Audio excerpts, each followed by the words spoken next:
Olá, bom dia! Domingo, 10 de outubro de 2021 e o Agrofag está chegando até você com muita informação. Bom dia, professor Celso! Bom dia, sejam bem-vindos ao programa Agrofag. No programa de hoje você vai entender por que está acontecendo infestação de formigas gigantes tanto na cidade quanto em áreas rurais. E acadêmicos de agronomia realizaram a 23ª edição do projeto integrador do curso, com apresentação de trabalhos científicos. Chuva dos últimos dias na região oeste do estado já ultrapassa a média esperada para todo o mês de outubro e o momento é favorável para a plantação das culturas de verão. Você vai conhecer uma propriedade rural em São Miguel do Iguaçu que, de maneira sustentável, gera energia através de dejetos dos animais. E nossa entrevistada nesta edição é a engenheira eletricista do Centro Internacional de Energias Renováveis Biogás, Nathalie Nunes. Você vai ver como foi a visita de alunos do ensino médio ao Centro FAG durante a Feira das Profissões e o tour realizado pela Fazenda Escola. Fique com a gente, o Agrofag está no ar!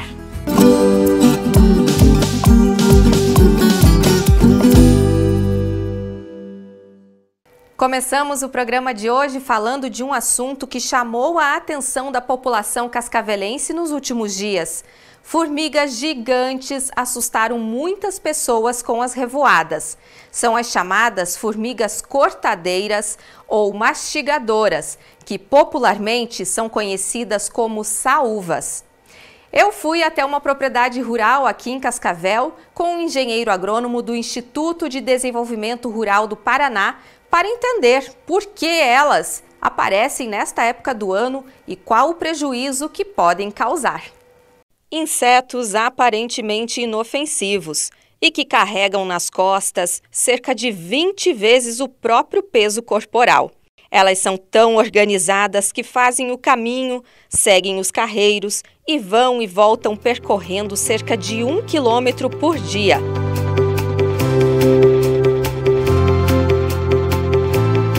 Muitas pessoas têm se perguntado nos últimos dias por que este inseto está fazendo tanto alvoroço, tanto na cidade quanto no campo. Vocês conhecem? É a chamada formiga cortadeira. Ela já fez revoadas, já fecundou e agora o habitat natural dela é fazer a formação de ninhos, assim como esta formiga aqui, que já perdeu as asas e está formando o seu ninho.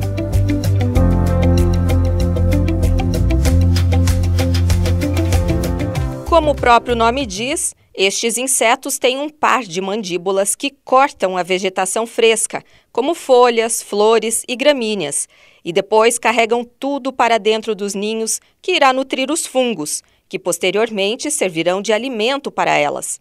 Mas o que pouca gente sabe é que este tipo de formiga pode se tornar praga se não for controlada, principalmente em propriedades rurais. O comportamento biológico dessa espécie, desse grupo de insetos, é fazer revoadas a partir da saída do inverno. Essa revoada ocorre a fecundação das fêmeas, que terminando o voo elas caem aleatoriamente sobre o terreno.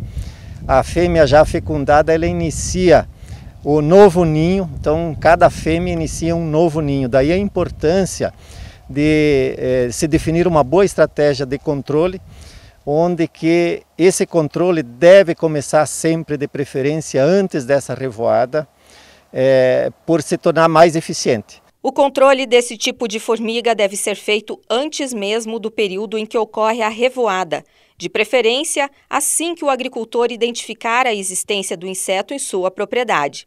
O engenheiro agrônomo explica por que é melhor evitar a revoada. A gente orienta o produtor a fazer o controle sempre que perceber a formiga na sua propriedade provocando algum dano econômico. Então, se esse período ocorrer no primeiro semestre do ano, é melhor, porque o controle se torna mais eficiente por evitar a revoada.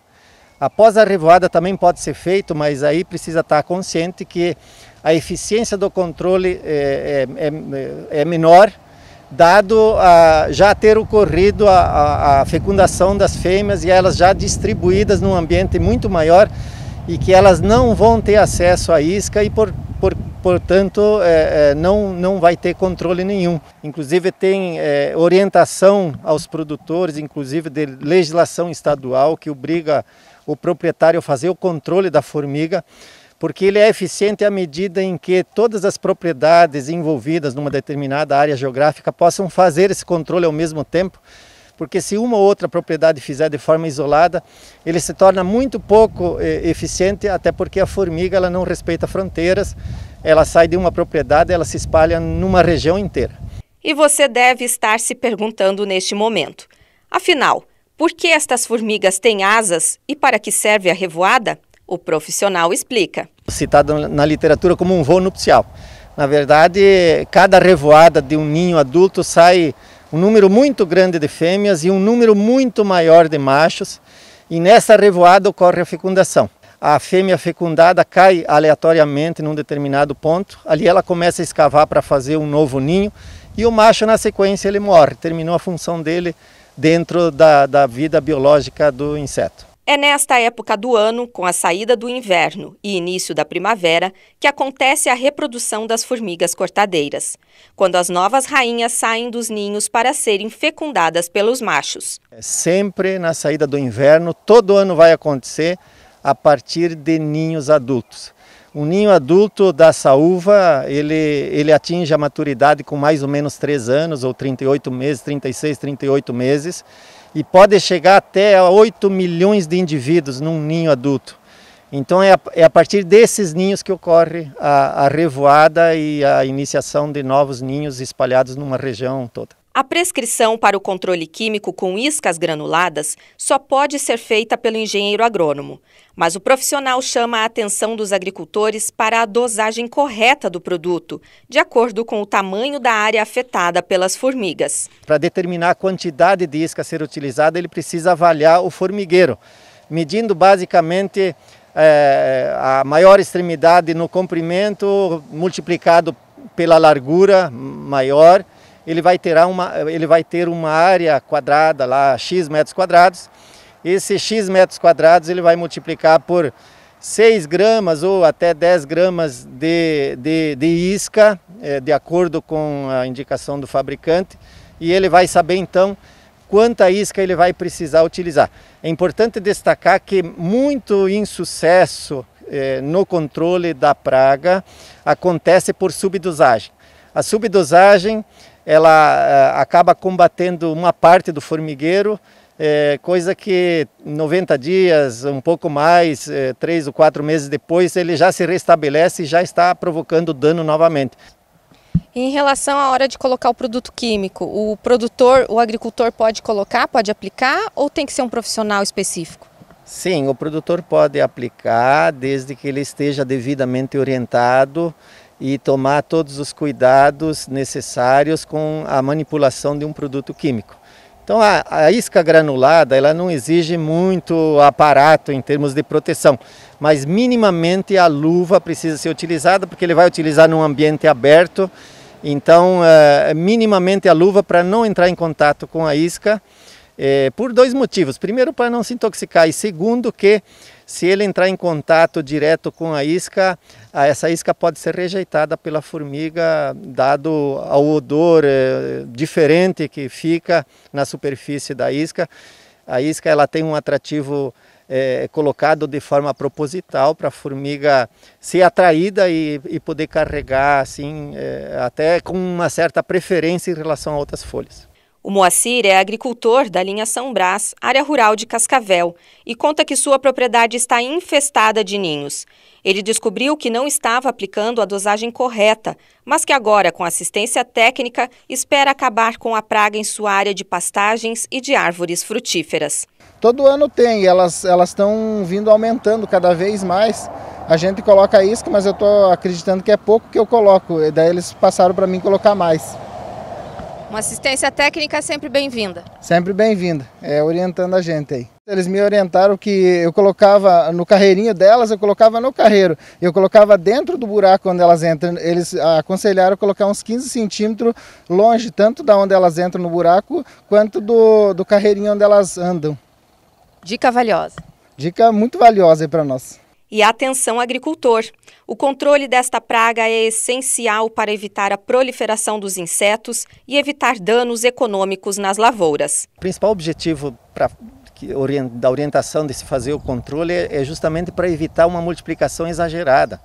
À medida em que os ninhos se multiplicarem de uma velocidade muito grande, vai ter no ambiente uma quantidade de formiga muito grande e elas podem provocar danos importantes nas culturas. Hoje, a nível da região, a gente observa mais danos assim em algumas plantas, como é o caso de frutíferas, até hortaliças, mas tem danos também em pastagem e também as grandes culturas, como é o caso da soja e do milho.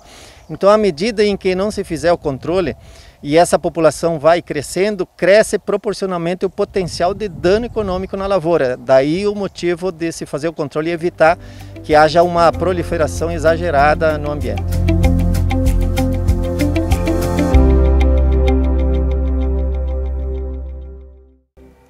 Professor Celso, você viu como as formigas são organizadas e entendeu o porquê delas terem asas? Com certeza. São altamente organizadas. É uma das sociedades mais organizadas que nós podemos imaginar. E elas têm asas exatamente para o voo nupcial fazer o seu acasalamento, né?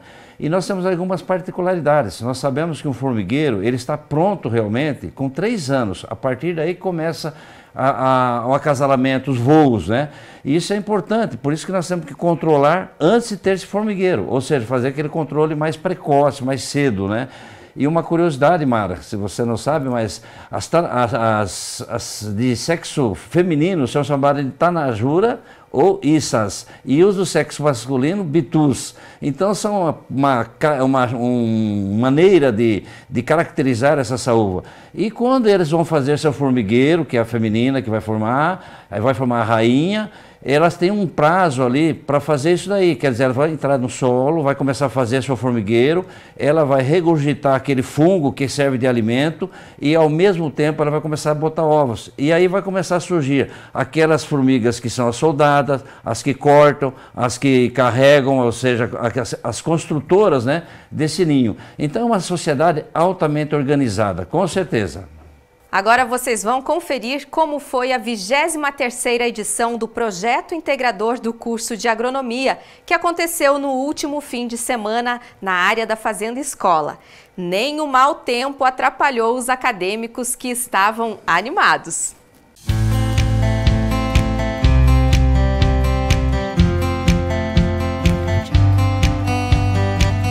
A Fazenda Escola do Centro FAG recebeu mais uma edição do projeto integrador do curso de Agronomia. O evento foi organizado pelos próprios acadêmicos do 8º período, como parte da avaliação para a disciplina de Comunicação e Extensão Rural. A professora Ana Paula Mourão, coordenadora do curso, ressalta que essa é uma oportunidade essencial para o perfil profissional e que deve refletir no mercado de trabalho. Ele vai em 2 sentidos, no sentido de integração, é muito importante os alunos se conhecerem entre eles de períodos diferentes. E claro, conhecimento, que é a base do curso, a vivência e a prática. Então nós temos o lado dos alunos que fazem parte da disciplina, que estão organizando o evento, então ser palestrante, organizar um evento é uma prática que eles vão ter depois na vida profissional. E os alunos que estão assistindo estão obtendo conhecimento, se atualizando em assuntos diversos agronômicos. Os alunos conseguem exercitar essa prática de apresentação em público, de falar durante como se ele estivesse realmente vivenciando uma prática profissional já, no caso. Além dos temas que são didáticos, que são expostos para os outros alunos, os alunos que estão apresentando, eles estão exercitando essa prática de falar em público, de dominar o assunto. Isso tudo é crescimento, né, que faz parte da formação do acadêmico. Nem mesmo a chuva e o clima frio impediram a realização do evento. Acadêmicos de vários períodos do curso e professores marcaram presença em um dia dedicado à troca de conhecimento. Aqui a gente temos alunos que meio que compartilham o que eles conhecem, no caso, ou seja, uma troca de conhecimento. Cada banca que a gente vai indo nova é um conhecimento agregado a mais para nós acadêmicos. Então o que a gente aprende em sala, a gente dá um upgrade, como diz, já nas bancas. Os assuntos trabalhados no projeto integrador foram escolhidos pelos próprios estudantes. No grupo do Luiz, a produção de mudas de eucalipto foi o destaque. O eucalipto hoje ele é muito importante por ser uma planta nativa e muito produzida no Brasil. Hoje, as principais espécies cultivadas no Brasil é a Urophila grandis, Signa e também a cruzamento de duas espécies, que seria a grande com a Urophila, seria a Urograndes. Os métodos de propagação hoje que são mais utilizados pelas grandes empresas são do tipo mini estaquia, certo? E também os tipos de recipientes que são interessantes para esse método de produção de mudas hoje é o tipo de recipiente em tubetes de plástico e também em sacos plásticos. Hoje em dia, o método mais utilizado é por tubetes plásticos. Então, o eucalipto hoje, ele tem que ter um certo controle e manejo de pragas, que hoje a principal praga seria as formigas cortadeiras. Já o grupo do Victor tratou de um assunto muito importante na agricultura, o cuidado com o espaçamento entre as sementes. A gente está abordando sobre uma escolha certa de um disco e de um anel de plantio.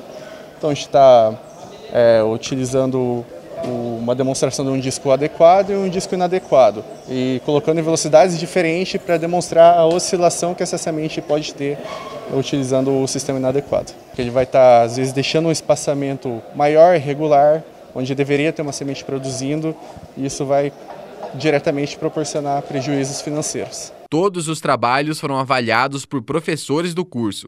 Erivan Marreiros ministrou as aulas da disciplina e explica os critérios da avaliação. A disciplina de Comunicação e Extensão Rural é a disciplina onde os alunos têm um embasamento para interagir com o público rural, com o seu cliente, que pode ser um produtor, pode ser um grupo de alunos, mesmo produtores interessados em participar, por exemplo, de um curso, de um evento rural. Então eu costumo dizer que fazer extensão rural é transmitir algo, comunicar a qualquer que seja o seu público, quer seja dentro de um curso, de uma sala de aula ou em um evento como este Dia de Campo. Os acadêmicos, eles tiveram a nota do primeiro bimestre dividida em duas etapas. Os primeiros 5 pontos foram atribuídos ao planejamento, as propostas, a idealização dos temas que foram utilizados nesse Dia de Campo.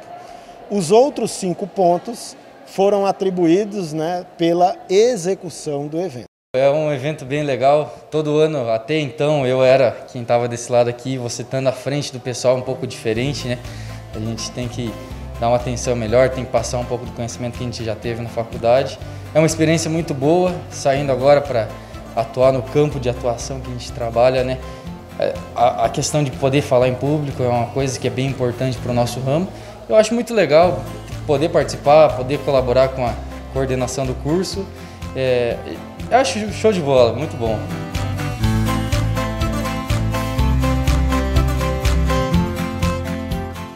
A chuva dos últimos dias trouxe alívio para todos da região oeste do Paraná. Isso porque favoreceu o abastecimento de reservatórios d'água e as vazões dos rios. Mas um público específico aguardava ansioso pela precipitação. Sim, os agricultores. O DERAL, Departamento de Economia Rural da Secretaria de Estado da Agricultura e Abastecimento, divulgou um relatório com os números expressivos com o acumulado de chuvas do último fim de semana. Acompanhem. Em 3 dias, choveu o estimado para o mês de outubro inteiro. Em Cascavel, a precipitação foi de 249 milímetros no total. Já em áreas rurais, como Espigão Azul, o acumulado foi de 200. Em Sede Alvorada, 195 milímetros. São João registrou 248 milímetros. Juvinópolis, 171. Rio da Paz acumulou 180 milímetros. Já em Corbélia, choveu 190 milímetros e Catanduvas registrou 180. Em Cascavel, a média aproximada de chuva foi de 180 milímetros. Isso favoreceu principalmente aquele produtor rural que estava esperando por ela, para então começar o plantio da safra verão 2021-2022, de soja e milho principalmente. A economista do DERAL, Jovir Esser, explica que este volume de chuva não prejudicou em nada os agricultores neste momento. Foi uma surpresa extremamente agradável, porque estamos vindo desde há muito tempo com período de estiagem, quando chove baixo volume de precipitação, então, de fato, nós temos registro de em torno de 140 a 260 milímetros em diferentes pontos do núcleo regional. Não prejudica porque a chuva ela não veio de uma forma concentrada pontual, foram vários dias, que chegou nesse acúmulo de precipitação. Então, em geral, não temos informação de nenhum problema, muito pelo contrário, essa umidade ela vai dar uma possibilidade de uma boa germinação das lavouras que já estavam semeadas e, na sequência, o produtor entrando com plantio também numa umidade extremamente favorável e a torcida é para que, a partir de então, tenhamos os períodos regulares de precipitação para que possamos ter uma safra cheia aqui no oeste principalmente. O período autorizado para plantar soja iniciou em 13 de setembro, mas a falta de chuvas em todo o estado atrasou a semeadura da cultura. Conforme levantamento do DERAL, foram semeados no Paraná 407 mil hectares, o que representa 7% do total da área estimada para a safra. Até o momento, as regiões que mais plantaram foram Cascavel, com cerca de 177 mil hectares, Pato Branco, 63 mil hectares, Toledo, 48 mil, Francisco Beltrão, 34 mil e Campo Mourão, com quase 21 mil hectares. Lamentavelmente, a lavoura ela necessita de volume regular em momento ideal do seu estágio de desenvolvimento. Então, claro, não havendo regularidade de chuva, isso pode efetivamente comprometer o resultado final da safra. Vamos torcer que não, A previsão era 80 milímetros, recebemos 150, 250. Então, vamos torcer para que, de fato, essa laninha não venha com tamanha intensidade e que possamos ainda ter uma boa safra. Na agricultura, tudo depende do clima e, às vezes, algumas culturas são prejudicadas. Este é o caso de quem ainda não colheu o trigo. A economista aponta que cerca de 15% das lavouras pertencentes ao núcleo regional de Cascavel ainda devem ser colhidas e as precipitações com ventos fortes podem ter comprometido a qualidade dos grãos. Aproximadamente 15% das lavouras de trigo do núcleo regional ainda estão a ser colhidas na fase final de maturação ou pré-colheita. Temos informação de algumas lavouras que foram acamadas por conta dessa chuva, o vento, em determinado momento aí ocorreu um vento forte durante a chuva e então, além disso, também pode comprometer a qualidade. Vamos esperar que dê uma tréguazinha ali de uns 2 dias pelo menos, para que o produtor possa efetivamente concluir a colheita do trigo. Por falar em chuva, será que ela vai continuar? Chegou a hora de conferir qual a tendência do tempo para os próximos dias em Cascavel e região.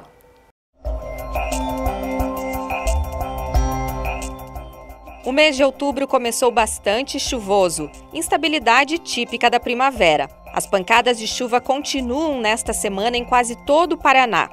Conforme os meteorologistas, nas regiões oeste e noroeste do estado, a chuva deve ser expressiva e as temperaturas seguem mais amenas. Amanhã teremos registro de pancadas de chuva em Cascavel no decorrer de todo o dia. O sol deve aparecer na terça-feira, mas na quarta volta a chover. Mínima de 16 graus amanhã e máxima de 23. Segunda-feira com céu entre muitas nuvens em Ubiratã, mas sem previsão de chuva. Os termômetros devem registrar mínima de 16 e máxima de 24 graus. Segunda-feira de céu parcialmente nublado e pancadas de chuva em Nova Aurora. O sol volta a brilhar na terça, mas no decorrer da semana a instabilidade predomina. Mínima de 17 e máxima de 24 graus amanhã. Momento Agromercado. Vamos ver a cotação de grãos desta semana.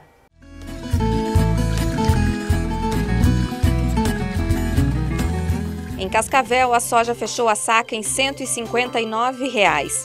A saca do milho em R$ 84,00. Já o trigo em Cascavel fechou a semana em R$ 91,00 a saca. Professor Celso, nosso intervalinho. Café ou chimarrão? Chimarrão para mim, café para você. Tudo bem, Mara? Ótimo, perfeito. E no próximo bloco vamos conhecer uma propriedade rural em São Miguel do Iguaçu, que é referência em pesquisa na produção de biogás há mais de 10 anos. E uma entrevista com a engenheira eletricista Nathalie Nunes, do Centro Internacional de Energias Renováveis, CI Biogás. É daqui a pouco, não saia daí.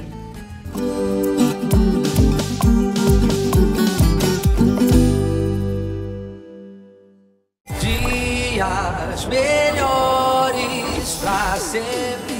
Juntos seremos sempre melhores. Vestibular Centro Universitário FAG, agora com novas graduações. São 69 opções de cursos. Acredite em você e no seu futuro. Passaporte 40+, exclusivo para ingressantes com mais de 40 anos. Sua idade é convertida em desconto na mensalidade até o final do curso. Inscreva-se pelo site fag.edu.br/vestibular. Centro Universitário FAG, melhores em tudo.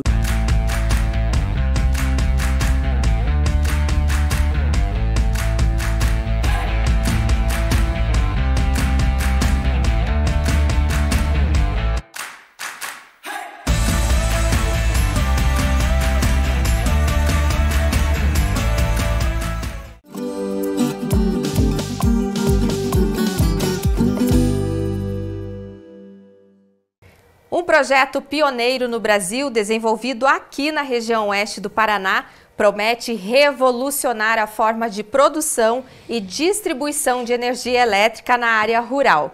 Estamos falando da geração distribuída. Você sabe o que é? Não? Então acompanhe na reportagem. Faltar energia elétrica em áreas mais afastadas da cidade é algo do passado. Agora, são as propriedades do campo que geram a própria energia e com capacidade de fornecer eletricidade para outras unidades consumidoras vizinhas, por meio de uma microrrede ou microgrid. Esse sistema foi testado pela primeira vez na Granja São Pedro Colombari, em São Miguel do Iguaçu, por meio de uma parceria entre a Itaipu Binacional, CI Biogás e Copel. Aqui na região oeste do Paraná, basicamente, ele é o fim de ramal da redistribuição da Copel.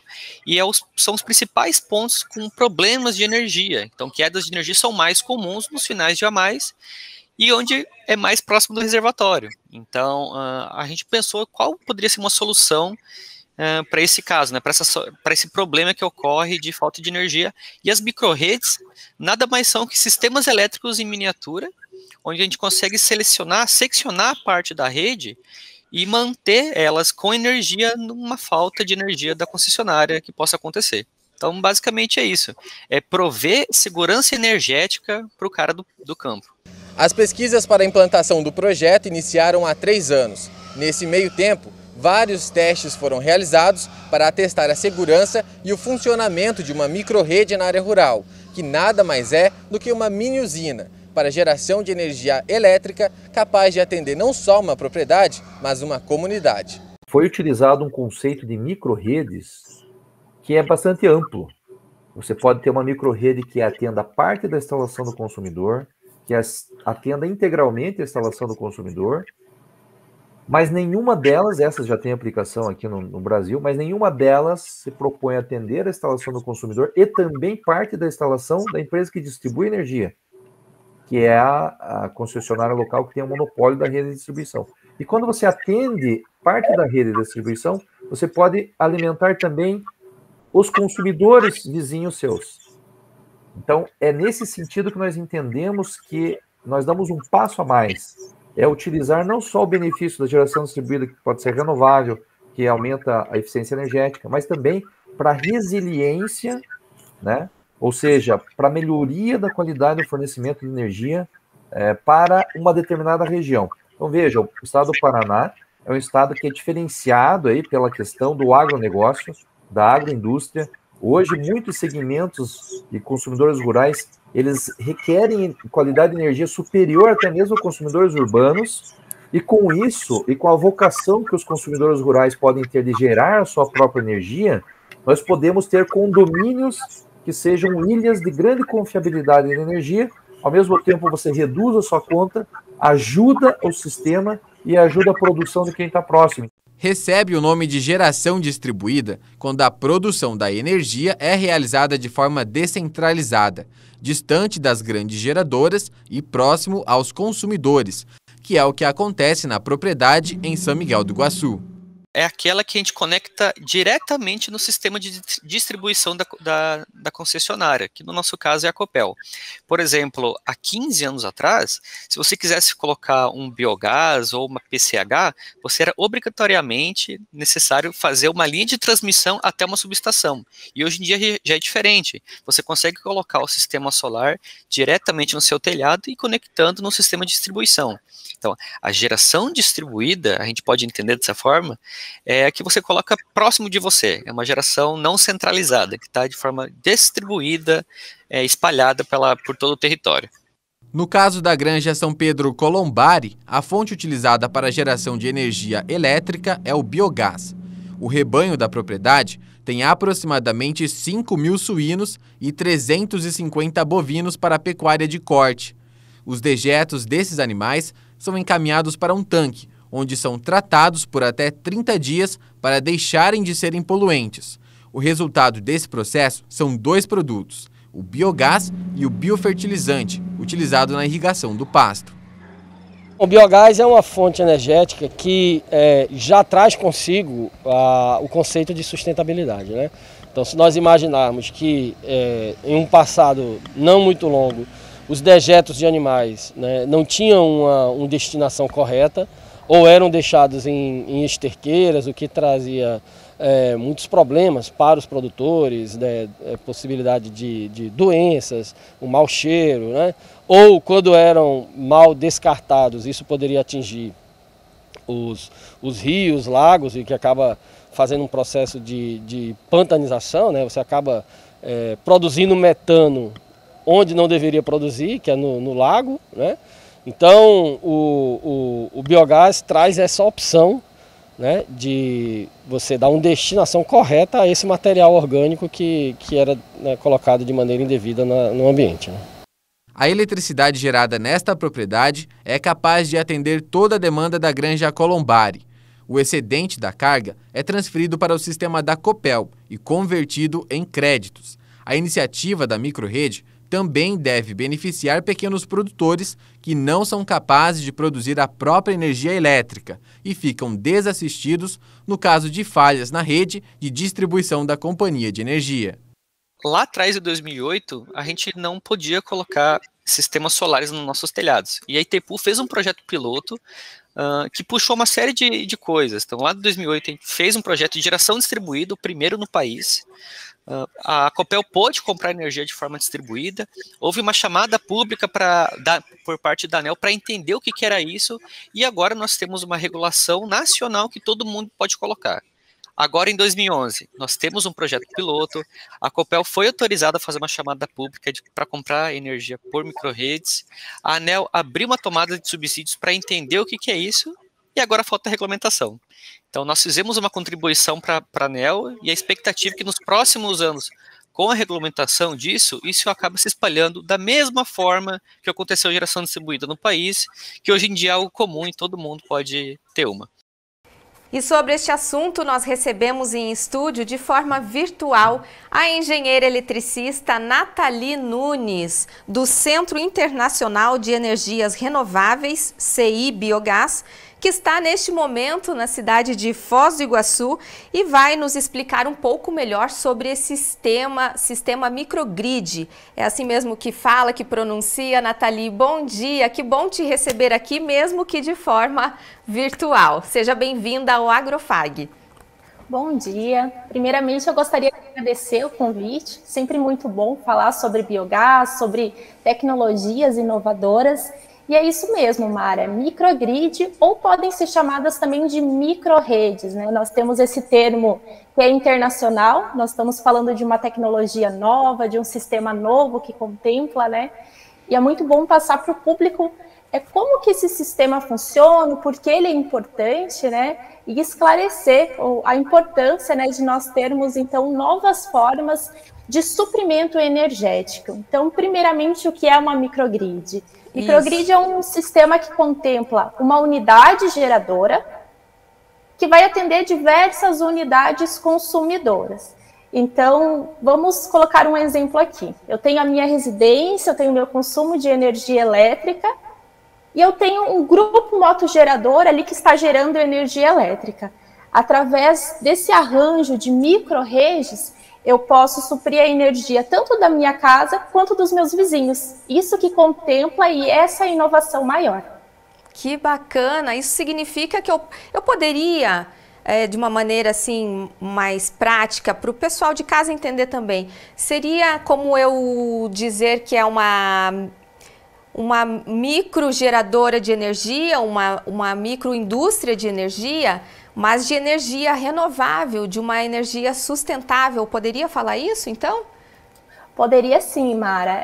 Nós estamos ali gerando energia de forma descentralizada, né? Uma pequena geradora que vai fornecer energia ali aos seus vizinhos. E isso é muito importante quando nós falamos da área rural. Nós sabemos que no setor rural nós temos muita instabilidade por conta de estarem afastados, né, dos grandes centros ali de distribuição de energia. Então, normalmente, esse pessoal sofre um pouco mais com o suprimento de energia. E através desses arranjos, eles têm a energia assegurada e a qualidade desse fornecimento muito melhor, né? Exatamente, Nathalie, você acabou já antecipando uma resposta de uma pergunta que eu ia te fazer na sequência, porque assim, o pessoal do campo geralmente sofre mais do que nós aqui na cidade, né? Em relação à falta de energia, principalmente quando é a energia elétrica. Então, assim, as queixas geralmente vêm mais dos produtores rurais. Então, o que poderia ser feito para fornecer mais energia para o pessoal não ter pane, não ter essa falha de energia? É ir para esse setor que é de energia sustentável, como, por exemplo, o biogás, correto? Temos outras fontes de energia renovável, nós já comentamos aqui no programa e vamos falar muito ainda, não é, professor Celso, sobre energia renovável, porque é a grande saída, não é mesmo? O tempo para o deslocamento de uma equipe da concessionária local até ter o reestabelecimento normalmente é maior, né? Então, por isso que é tão importante esses pequenos sistemas, né, de geração de energia elétrica. E aqui nós estamos falando sobre outras fontes, né, como vocês comentaram, e nada impede que nós estejamos arranjos híbridos. Que o que seria isso? Contemplar biogás mais solar fotovoltaica ou solar fotovoltaica mais eólica. Nós podemos ter uma combinação dessas fontes, que é importante essa sinergia, né, para que nós tenhamos realmente essa segurança energética. Que joia! E, Nathalie, a nossa equipe de reportagem aqui do Agrofag foi até uma propriedade no município de São Miguel do Iguaçu. O repórter Tiago estava comentando com a gente na edição do material, inclusive, não é, professor? Sim. A respeito ali, na propriedade, eram dejetos de bovinos e suínos.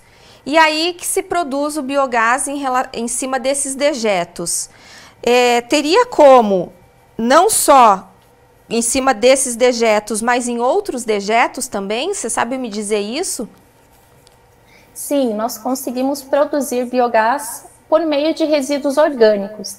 Então, além dos dejetos de animais, que podem contemplar bovinos, suínos, avicultura, nós podemos contemplar também resíduos orgânicos oriundos de dejetos de alimentos, resíduos, né, de alimentos, restos de alimentos.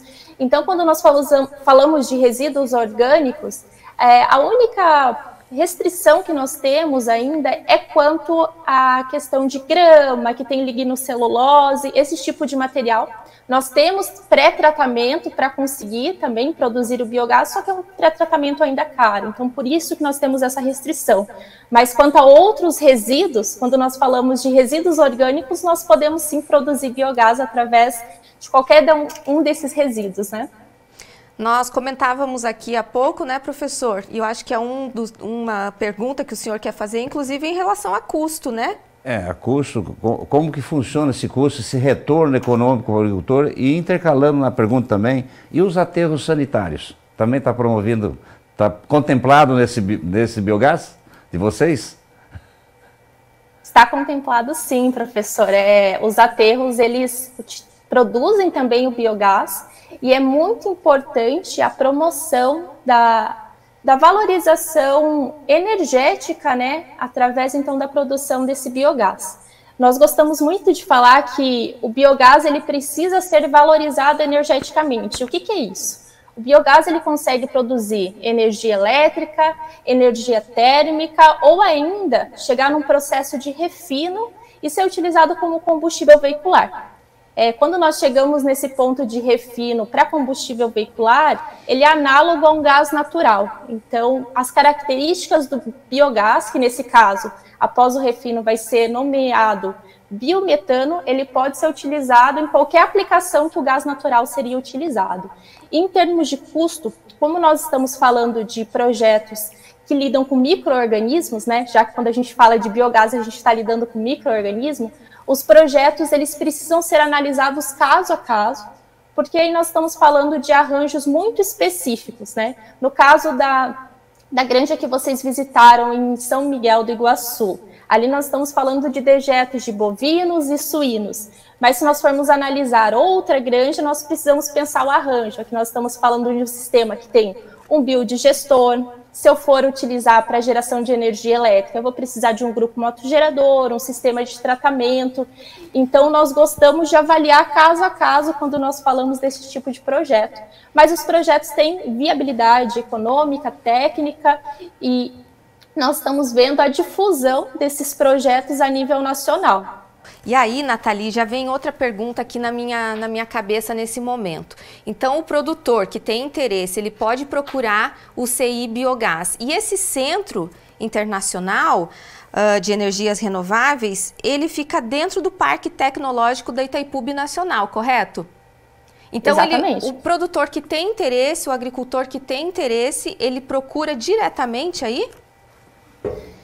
Sim, pode entrar em contato diretamente pelo nosso e-mail institucional, buscar apoio. Nós temos um laboratório acreditado que pode, né, fazer as análises de amostras de resíduos, buscar ali, né, apoio técnico para a implantação desses projetos. Nós trabalhamos nessa vertente e implantar o seu projeto em si, né? Nós não somos fornecedores de equipamentos. O CI Biogás ele apoia em soluções inovadoras. Então, nessa temática, nós estamos aqui para apoiar. E como fazer para incentivar cada vez mais, Nathalie? Um dos primeiros pontos é levar esse conhecimento até os produtores, né? Então, entender que o passivo que eles têm ali ambiental, esses dejetos, né, de animais ali, eles precisam, né, dar um tratamento adequado. Então, o uso de sistemas de biodigestão, o uso da biodigestão pode promover ali tanto esse tratamento adequado desses resíduos, quanto a valorização energética e evitar custos na propriedade, além de levar segurança energética, né? Aqui nós contemplamos a questão de evitar ali um passivo ambiental, ter então um ativo energético, contemplar a segurança energética nessa propriedade e, além disso, a aplicação do digestato desse biofertilizante nas lavouras. Então, nós temos inúmeros benefícios, né? E é até importante enfatizar para vocês que, diferente de outras fontes renováveis, o biogás é uma das fontes que é caracterizada como geração firme. Por quê? Porque o biogás ele é armazenável, então nós temos ali os biodigestores que podem armazenar já esse gás, ou gasômetros à parte que podem armazenar, e por essa questão do armazenamento, eu posso despachar a energia em qualquer momento. Ou seja, se eu tenho gás disponível, eu consigo gerar energia no momento em que for mais favorável para o meu produtor, né, para o responsável ali da unidade. E nós não temos essa restrição de ficar dependendo de intempéries naturais, né, por conta disso. Nós temos isso em outras fontes, né, por isso que nós falamos da sinergia. Então, a solar fotovoltaica, por exemplo, nós conseguimos produzir energia no momento que nós temos sol. Então, contemplar projetos, né, englobando biogás, outras fontes, é muito interessante, né, porque nós contemplamos ali vários benefícios, né. Entendi. Muito importante essa dica aí, essa informação rica em detalhes, né? Correto. Professor, mais alguma pergunta para... Só complementando, né? Você utilizando biogás, biodigestores, né, Nathalie? Você está reduzindo o efeito estufa, né? Então, é um fator importante, né? E nós sabemos isso daí. Então, antigamente tudo ia para o rio, né? Então, agora não, tudo é aproveitável, né? Então, isso é um dos fatores muito importantes, essa redução do sistema estufa, né? Exatamente, professor. Então, antes eu tinha um problema, né? O que eu vou fazer com esse dejeto, né? Para onde que eu vou enviar ele? E agora a gente traz uma solução, o sistema de biodigestão. Inclusive, contemplando o sistema de biodigestão, alguns produtores conseguem expandir, né, a sua criação de animais, porque muitas vezes fica restrito por conta dessa destinação adequada, né? Então, aí nós contemplamos também uma solução nessa vertente. Bom, nós encerramos por aqui. Nathalie, só temos a agradecer a tua disponibilidade em nos atender, em tirar essas dúvidas gerais a respeito aí do biogás, como se gera o biogás, como ter na propriedade, a quem recorrer, a quem procurar.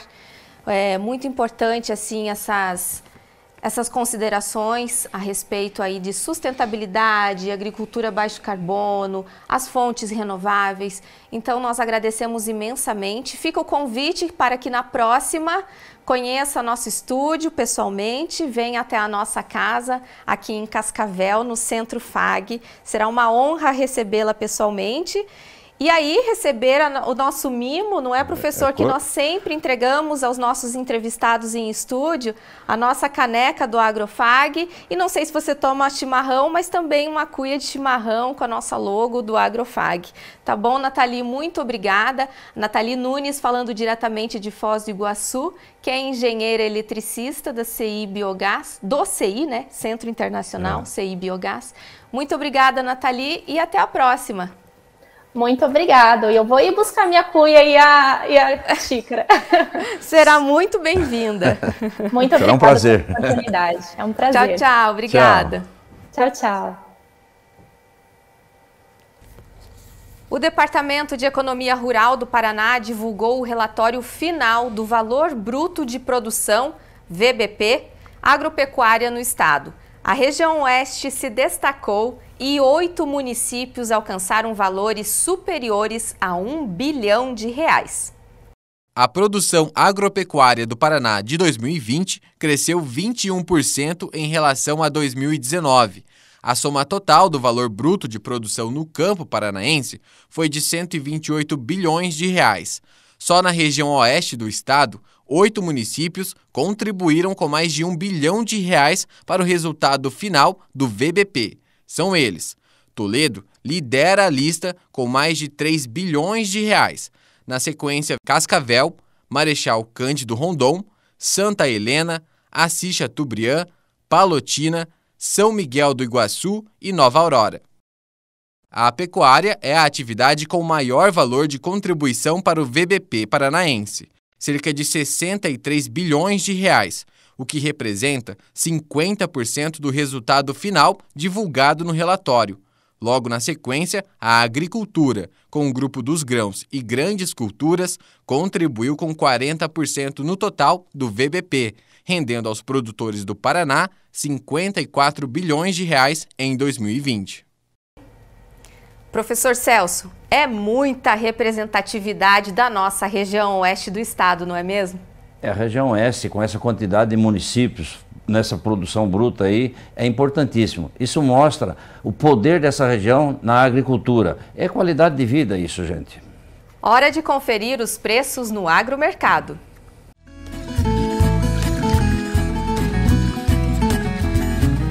Em Cascavel, a arroba do boi gordo variou nesta semana entre R$ 285 e R$ 295. O quilo do suíno vivo ficou em R$ 6,80 do tipo integrado. E o frango fechou em R$ 4,76 o quilo em Cascavel. Professor Celso, chegou o nosso momento de, como diria um colega da área de comunicação, aquele momento de molhar a palavra. Já ouviu esse termo? Sim. Vamos para o cafezinho ou para a água? Cafezinho e água, os dois é bom. Muito bem. E no próximo bloco você vai ver como foi a visitação de alunos do ensino médio ao Centro Universitário FAG durante a Feira das Profissões e o AgroTour realizado pela Fazenda Escola. É logo depois do intervalo. Voltamos já já.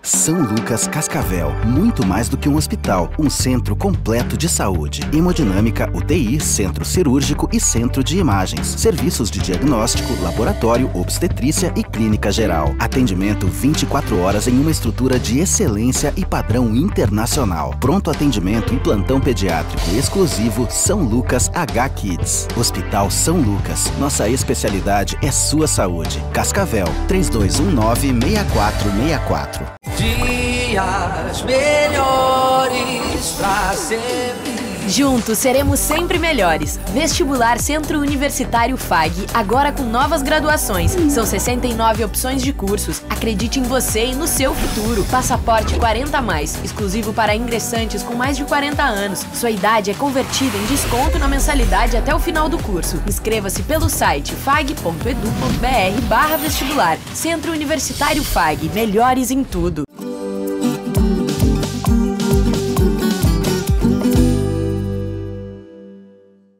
Um dia especial para alunos do ensino médio e para todos do Centro Universitário FAG. Na última quarta-feira aconteceu a Feira das Profissões. Na área da Fazenda Escola, os estudantes puderam fazer um verdadeiro tour. Acompanhem na reportagem de Matheus Rotava. Alunos de escolas públicas e privadas de Cascavel e região tiveram a oportunidade de conhecer o campus do Centro Universitário FAG na Feira de Profissões 2021. Os estudantes desfrutaram de toda a estrutura e puderam acompanhar a rotina dos cursos oferecidos pela instituição. A coordenadora de agronomia ressalta a experiência única em conhecer o maior laboratório a céu aberto, que é o caso da Fazenda Escola. A gente está mostrando o maior laboratório de todos os cursos da FAG, que é a nossa Fazenda Escola. Afinal de contas, quem faz agronomia na FAG tem esse diferencial de ter uma Fazenda Escola anexa ao campus, onde você vem a pé. E aqui eles estão tendo a chance de fazer um mini tour pela Fazenda Escola, tendo as explicações das diferentes áreas, além de conhecer um pouco do mundo das máquinas agrícolas, né? Porque a gente tem uma tecnologia muito grande aqui na FAG, no curso de agronomia. Então os alunos estão indo, conhecendo, entendendo um pouco como funcionam essas máquinas e como elas auxiliam no trabalho no campo. O curso de agronomia promoveu o AgroTour, onde os estudantes do ensino médio puderam literalmente fazer um tour por toda a área da Fazenda Escola. A gente mostrou principalmente a parte da agronomia, como que é a atuação do agrônomo. Então aqui a gente não só estuda, mas também aprende qual que é a função do agrônomo dentro da área. Então aqui a gente fez um tour começando primeiro pela horta, mostrando como que é a produção dos olericos, que é voltada principalmente para o hospital, para o centro de convivência dos idosos. Também passamos pelas estufas, mostrando como que é a produção de tomate, tanto o manejo quanto de pragas e doenças e tudo mais. E a gente finaliza na parte das máquinas, explicando também, voltando para grandes culturas. A Natália, de Vera Cruz do Oeste, participou do AgroTour e ficou surpresa com a estrutura que viu. Eu achei interessante as estufas, todas são montadas muito direitinho, toda a estrutura, tem todos os equipamentos necessários, até mesmo a questão das telas serem vermelhas, para incidir menos luz e poder produzir o ano inteiro, achei muito legal. E agora nós vamos ao nosso momento dos destaques das redes sociais. Nós recebemos um vídeo do seu Antônio Macedo, produtor aqui de Cascavel, da área rural, e ele participa da feirinha do produtor também. Olha que legal, professor, ele mandou pela estufa dele a produção de morangos que ele tem. Muito bonito. Lindo, bonito, né? Lindo, e ele revende lindo. também. Ele tentou ali passar rapidamente, mas mandou esse vídeo para o nosso contato lá do WhatsApp do Agrofag. Olha que bacana a participação das pessoas, não é? E agora vamos aos destaques, as postagens do nosso Instagram, @agrofag. O nosso querido engenheiro agrônomo, formado aqui pelo Centro FAG, nosso entrevistado do último programa, né, professor? Ficamos pequenininho perante ele, né? Ficamos baixinhos, Wesley Santiago. Um abraço para você, Wesley. Tudo de bom. Tá ali, ó, nossa caneca e a cuia do agro. E ele prometeu também mandar a foto para a gente para fazer o registro aí de quando ele as utilizar. E a próxima foto que nós temos aqui, essa foto é muito bonita. Muito obrigada, professor Celso, por ter repassado.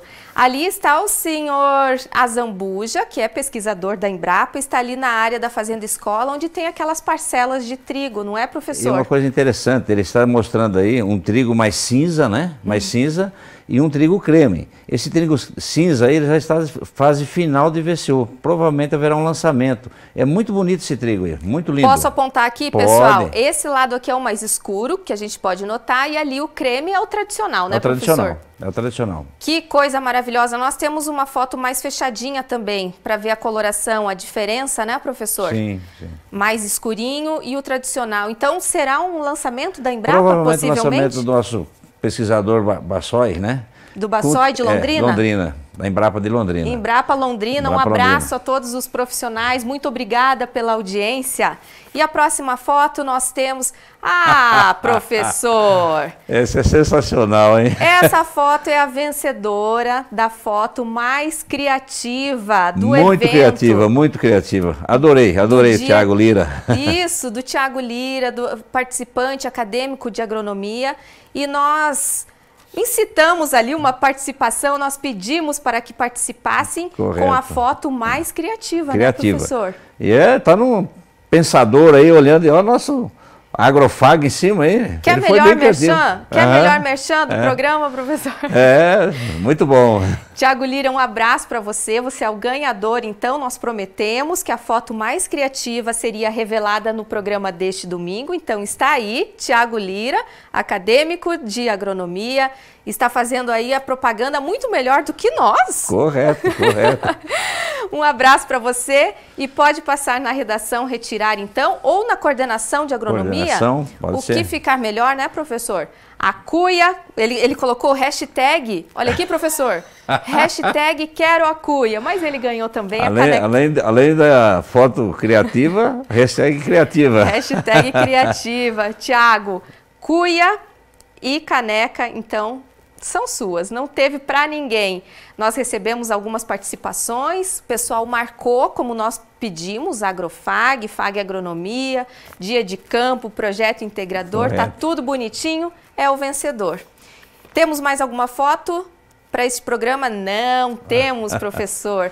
Mas não se esqueçam, nós contamos com a participação de vocês aqui no Agrofag. Anotem aí nossos contatos nas redes sociais. No Instagram, nos sigam no @agrofag. No Facebook, curta a nossa página, é o Agrofag tudo junto. No YouTube, se inscreva no canal FAG e ative o sininho para assistir o programa na íntegra e também para ter acesso aos vídeos de cada edição do Agrofag. Temos também o nosso número do WhatsApp, que o senhor Antônio Macedo, que encaminhou aquele vídeo dos morangos, ele mandou ali para o nosso número do WhatsApp, é o 4533213970. Mais uma vez, 4533213970. Nos mande a sua mensagem, pode mandar abraço, beijos, mande áudio, mande fotos, vídeos. Enfim, nós esperamos o contato de vocês, que é muito importante. Participe. E é como eu sempre digo, o que é bom tem o tempo certo para terminar. Professor, chega a dar uma dor no coração, mas o de hoje terminou. Um bom domingo para o senhor, para a sua família, um bom almoço e nós temos um encontro marcado, não é mesmo? Domingo, às 8 horas, na KTV. Um abençoado domingo a todos e nós nos vemos domingo que vem. Um beijo, até lá. Tchau, tchau.